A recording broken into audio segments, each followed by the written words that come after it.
Hello students, हम fish biology में classification पढ़ रहे थे। फ़िश का क्लासिफिकेशन, जिसमें मैंने पिछले वीडियो में आपको बताया था कि पीसीज को हम 6 क्लास में बांट सकते हैं। First Pterichthyes, second Coccosteomorphi, third Acanthodii, fourth Elasmobranchii, fifth Holocephali, six Dipnoi और सेवन्थ टीलियोस्टोमाई।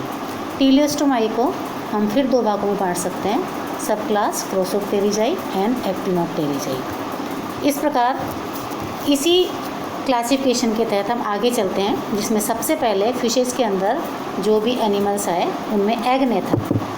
एग्नेथा का अर्थ जॉलेस वर्टिब्रेट्स, जिनमें जॉ नहीं पाए जाते थे। The Agnatha are the earliest non vertebrates and are characterized by the absence of jaw, मतलब जिनमें जॉ नहीं पाए जाते थे। They are divided into several classes, of which all excepting the cyclone। उनको बहुत सारी क्लासेज में बांटा गया, लेकिन साइक्लोस्टोमेटा के अलावा सारी की सारी एक्सटिंक्ट हो गई, यानी कि विलुप्त हो गई। They lived during the Silurian and Devonian times। ये सिलूरियन डिवोनियन टाइम पे पाए जाते थे। The fossil agnatha are collectively known as osteocoderm। इनको हम जो है सम्मिलित रूप से, इन फॉसिल एग्नेथा को कलेक्टिव रूप से हम कहते हैं ऑस्टेकोडर्म। एंड वर हैवीली आर्मर्ड, और ये जो है हैवीली आर्मर्ड थी, यानी कि इनकी बॉडी जो है वो पूरी ढकी हुई थी, एक स्केलेटन के द्वारा, आर्मर के द्वारा ढकी हुई थी। Some of them had a single pair of fins behind the head, other had no paired fins. A bony vertebral column was absent, but the body was well protected by external bony plates. The Agnatha are divided into following class। Agnatha को हम जो है 5 class में divide कर सकते हैं। First Euphanerida, second Heterostraci, third Anaspida, fourth Osteostraci, fifth Cyclostomata. इनमें से फर्स्ट 4 ये एक्सटिंक्ट हो चुकी हैं, यानी कि विलुप्त हो चुकी हैं, और फिफ्थ साइक्लोस्टोमेटा ये अभी जो है जिंदा है। तो first Euphanerida, this class is represented by only one genus Jamoytius, which is believed to be the most primitive vertebrate known. This fossil has been described during the recent years by White from the Silurian of England. Jamoytius was a small, about 7 inch length, primitive armored chordate. The notochord was present and lateral fin folds are also represented. The fossil is simply an impression in the rock and indicate the presence of myotomes as in Amphioxus.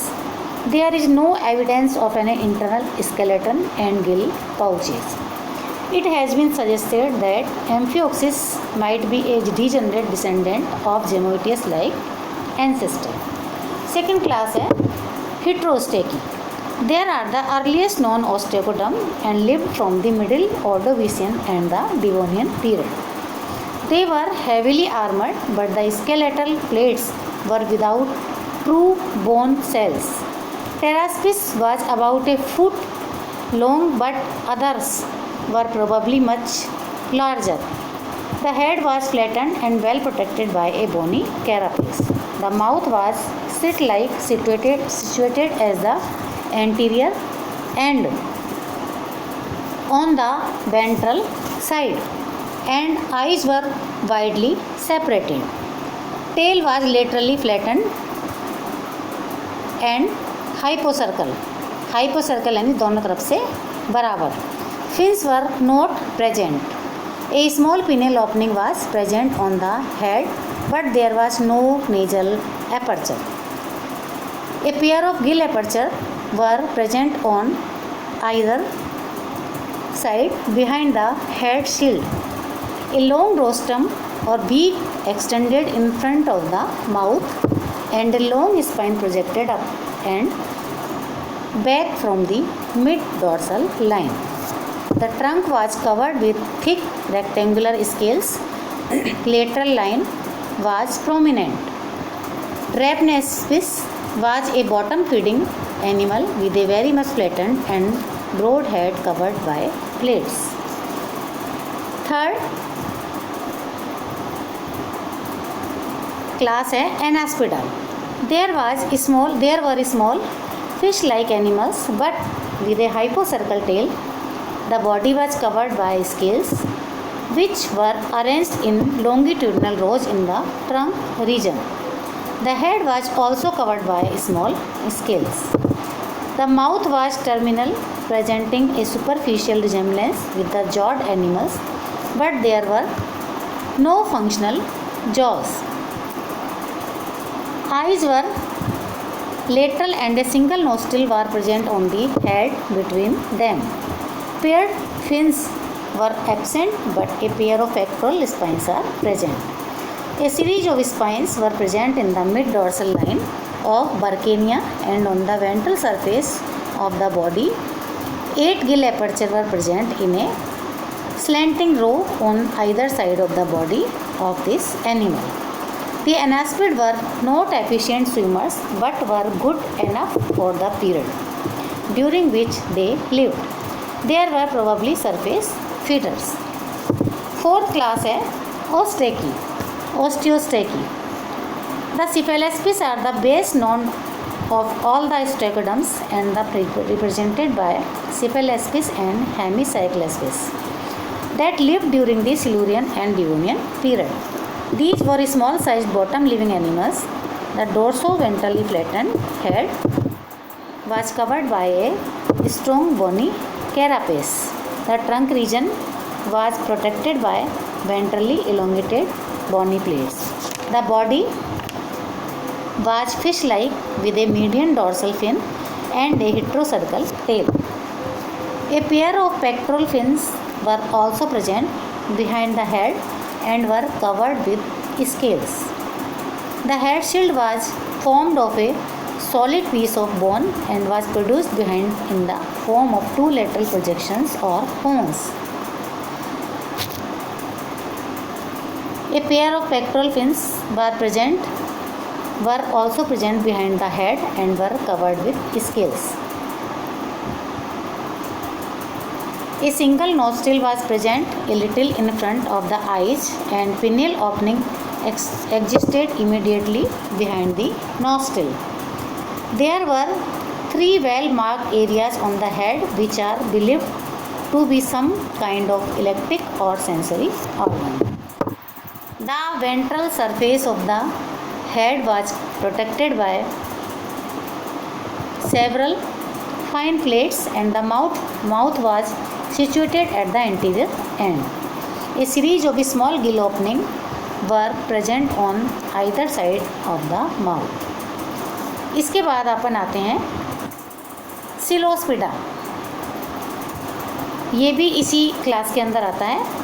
Some small like fish like animals that lived from the upper Silurian or Devonian and represent period and are represented by genera like Chilodus and Lancaria are also included among the osteoderms. Very little is known about them as their fossils are a broad head and laterally placed eyes. Tail was probably heterocercal and the body was covered with small denticles instead of plates.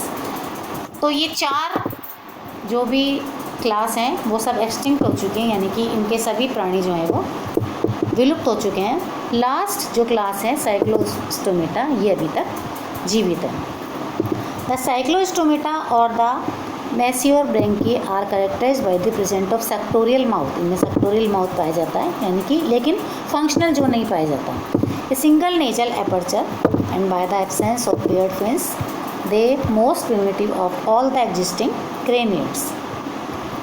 They exhibit a low grade of organization and are undoubtedly the most primitive of all the existing craniates.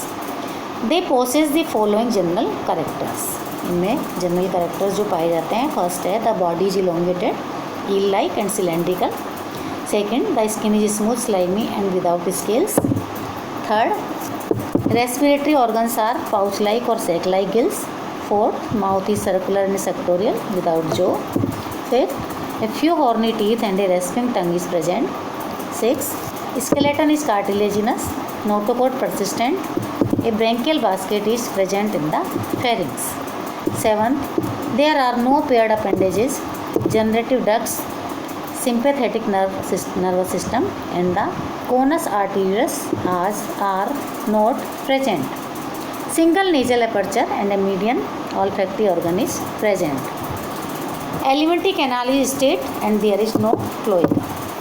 Cyclostomata को हम दो सब classes में बांट सकते हैं.